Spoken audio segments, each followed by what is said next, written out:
Hello everyone, સ્વાગત છે તમારું મારા કિચનમાં। તો આજે આપણે દહીં જમાવવાની રીત જોઈશું અને એ પણ આપણે સ્ટીલના વાસણમાં એકદમ ઢેફા જેવું અને આઈસ્ક્રીમ જેવું એકદમ ઘટ અને મલાઈદાર બની અને તૈયાર થાય છે। અને તમે વિચારશો કે આ આઈસ્ક્રીમ છે કે દહીં છે, એવું સરસ દહીં જામીને તૈયાર થાય છે। જરાય પણ ખાટું પણ નહીં અને મોળું પણ નહીં, એવું મીડિયમ દહીં બને છે। જે આપણે ડેરીમાંથી અમૂલનું દહીં લાવતા હોઈએ છીએ એ રીતેનું પરફેક્ટ આ દહીં બનીને તૈયાર થાય છે। તો જો તમે ડેરીમાંથી લાવતા હોવ તો મારી આ રીતથી એકવાર જમાવીને ચોક્કસથી ટ્રાય કરજો, તમે ડેરીમાં જવાનું પણ ભૂલી જશો। જો તમને મારો આ વિડીયો પસંદ આવે તો સ્કીપ કર્યા વગર આ વિડીયોને એન્ડ સુધી જોતા રહેજો। તો દહીં જમાવવા માટે મેં અહીંયા એક તપેલીમાં 500 ગ્રામ દૂધ લઈ લીધું છે અને દૂધ મેં અહીંયા ગરમ કરી અને આપણે ઉપરથી જે મલાઈ દૂર કરીએ છીએ એ દૂર કરી અને એ દૂધ મેં અહીંયા લીધું છે। અમે બફેલો મિલ્ક વાપરીએ છીએ એટલે મેં અહીંયા એમાંથી મલાઈ દૂર કરી અને દૂધ લીધું છે। જો તમે ઓછા ફેટનું વાપરતા હોય તો એને મલાઈ દૂર કર્યા વગર પણ તમે દૂધનો ઉપયોગ દહીં જમાવવા માટે કરી શકો છો। તો તમારે કેવી રીતે દહીં જમાવવું છે, વધારે કે ઓછું, એ રીતે તમે દૂધનો ઉપયોગ કરી શકો છો। અને આ દહીં છે એ 3 થી 4 કલાકમાં સરસ એવું ઢેફા જેવું જામી અને તૈયાર થાય છે। તો આ જે તપેલીમાં મેં દૂધ લીધું છે એને આપણે થોડું એવું નોર્મલ ગરમ કરવાનું છે। તો ગેસની ફ્લેમ ચાલુ કરી અને આ રીતે આપણે તપેલી રાખી દઈશું।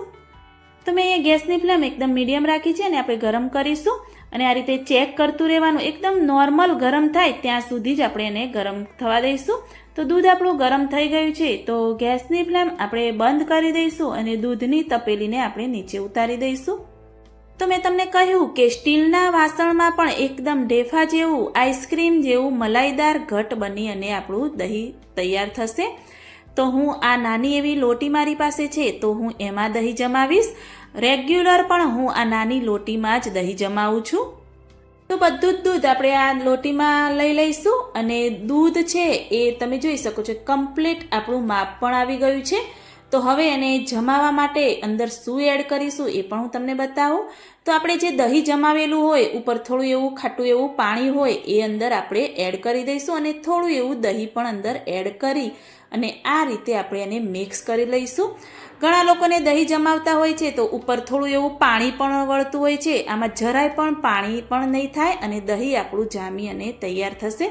અને આ રીતે ઢાંકી દઈશું અને હવે એને કેવી રીતે જમાવવું એ પણ તમને બતાવું। તો મેં અહીંયા આ રીતે મોટો એવો સ્ટીલનો ડબ્બો લઈ લીધો છે અને આ જે લોટી છે એને અંદર રાખી દઈશું અને ડબ્બાનું ઢાંકણ આપણે બંધ કરી દઈશું।